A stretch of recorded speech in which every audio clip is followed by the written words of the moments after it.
छात्रों, आज हम जयशंकर प्रसाद जो कि छायावाद के आधार स्तंभ माने जाते हैं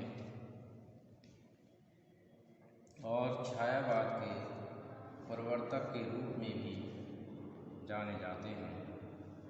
आज हम उनके काव्य में चित्रित प्रकृति चित्रण पर दृष्टिपात करेंगे। यद्यपि जयशंकर प्रसाद जी लोक चेतना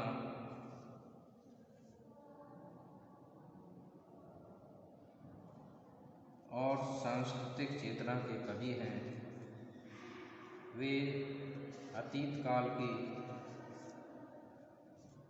अनेक स्मृतियों को अपने काव्य में संजोते हैं, परंतु उनके काव्य में प्रकृति को भी स्थान प्राप्त हुआ है। प्रकृति आदिकाल से ही मानव की सहचरी रही है।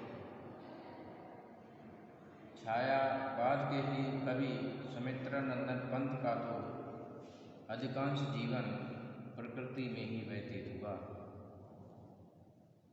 इसी प्रकार से जयशंकर प्रसाद जी के लिए भी प्रकृति के विभिन्न उपादानों ने अपनी ओर निश्चित रूप से आकर्षित किया है।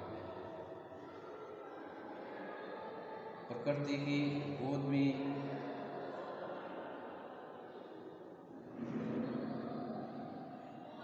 उन्होंने स्वाभाविक एवं प्राकृतिक वातावरण को देखा है। मानव ने भांति भांति से उसे सराहा है। कवि ने उस पर दृष्टिपात करते हुए उसको अपने काव्य का विषय बनाया है। जयशंकर प्रसाद जी ने अपने काव्य में प्रकृति का अनेक सा चित्रण किया है और विभिन्न रूपों में प्रकृति को आपने चित्रित किया है। चाहे आलंबन रूप हो, चाहे उद्दीपन रूप हो, चाहे उपदेशक रूप हो, चाहे मानवीकरण हो, चाहे प्रतीकात्मक हो, हर क्षेत्र में आपने प्रकृति चित्रण किया है। तो आज हम कुछ बिंदुओं के आधार पर उनके प्रकृति चित्रण को समझने का प्रयास करेंगे।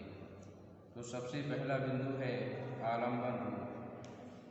प्रसाद जी ने जिस युग में पदार्पण किया, उसके आते आते प्रकृति वर्णन काव्य के स्वतंत्र विषय का गौरवान्वित पद प्राप्त कर चुका था।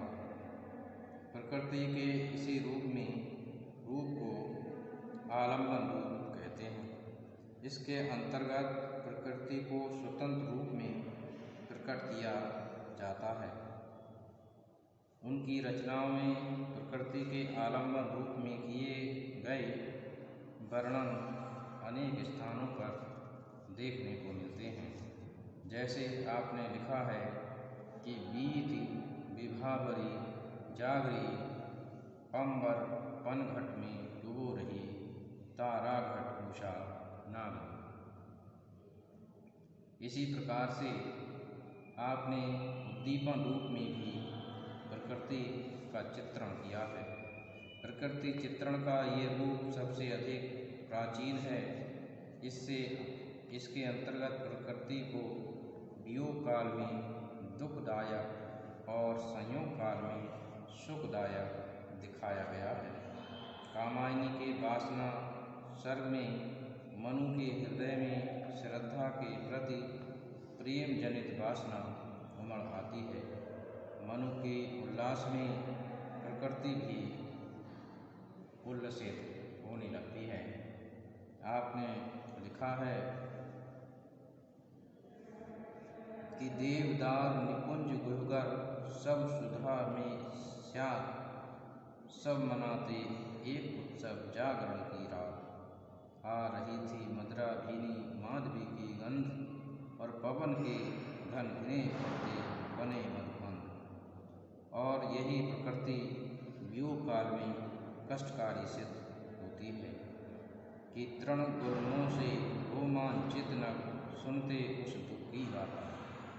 तो इस प्रकार से ये प्रकृति के उद्दीपन रूप प्रकट हुआ है। अब हम उसका उपमान रूप को देखेंगे। प्रकृति वर्णन में उपमान रूप ही अत्यंत पुराना है। नक्सिक वर्णन में, भाव वर्णन में, वस्तु वर्णन में, विशेष रूप से नायिका के सौंदर्य वर्णन में कवियों ने प्रकृति के इस रूप को विशेष रूप से प्रस्तुत किया है। वर्णित दृश्य भाव या अंग के सौंदर्य को सामने लाने के उपमान जुटाते समय प्रायः कवियों ने प्रकृति की सहायता ली है।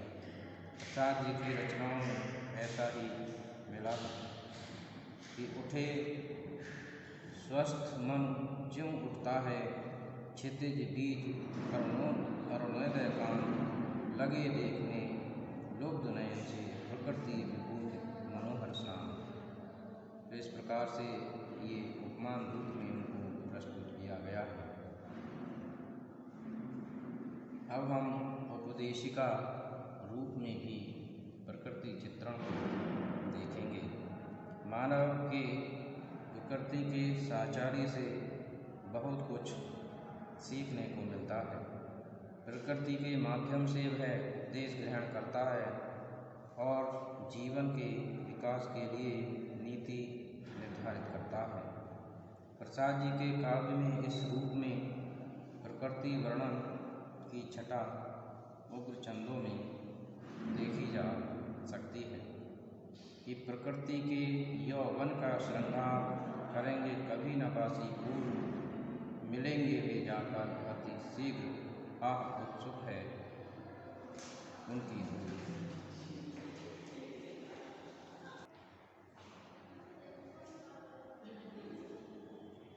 इसके बाद अब हम रहस्यदर्शी के रूप में प्रकृति को देखेंगे। जहाँ रहस्यमयी भावनाएं प्रकट हुई हैं, ऐसे स्थानों पर हम प्रकृति को देखेंगे।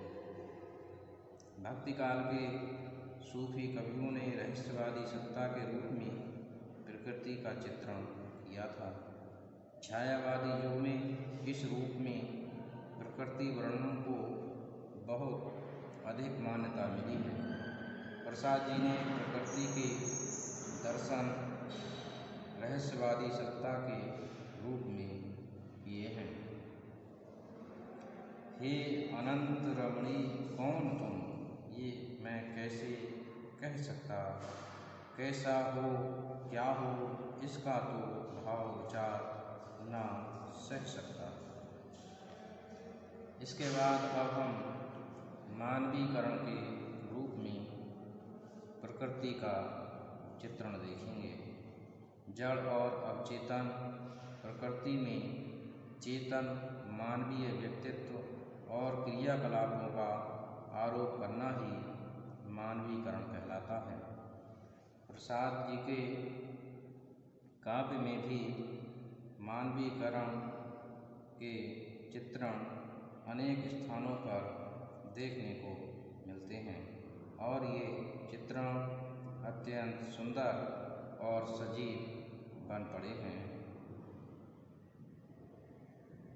कामायनी में संध्या को घनमाला की सुंदर रंग बिरंगी छींट पहनी सुंदरी के रूप में प्रस्तुत किया गया है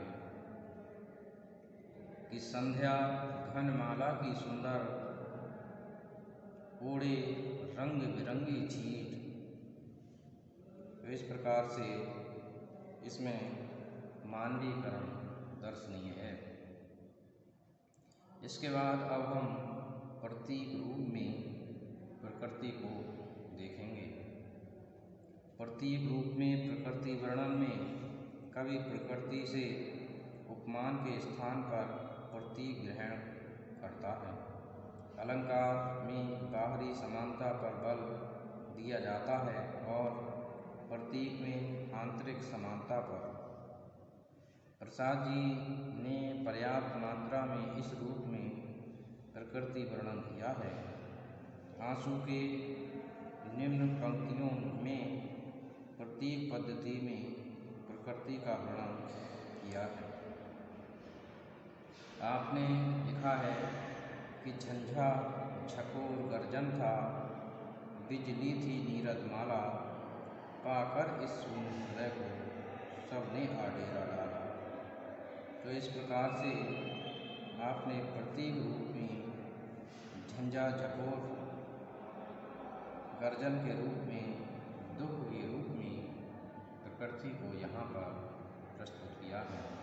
इसके बाद सौंदर्यमय रूप में भी प्रकृति का चित्रण आपने किया है। प्रकृति मनोरम और सुंदर रूप में प्रस्तुत हुई है।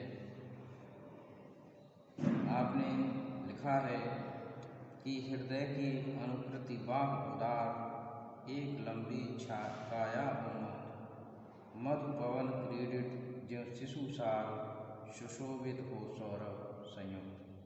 तो इस प्रकार से प्रकृति के सौंदर्य विधायक तत्व और उसके सुंदरतम रूप को आपने चित्रित किया है। तो इस प्रकार से हम देखते हैं छात्रों कि जयशंकर प्रसाद जी ने अपने काव्य में प्रकृति का विविध आयामी चित्रण किया है, जो उनके काव्य के लिए अत्यंत महत्वपूर्ण बना देता है। धन्यवाद छात्रों।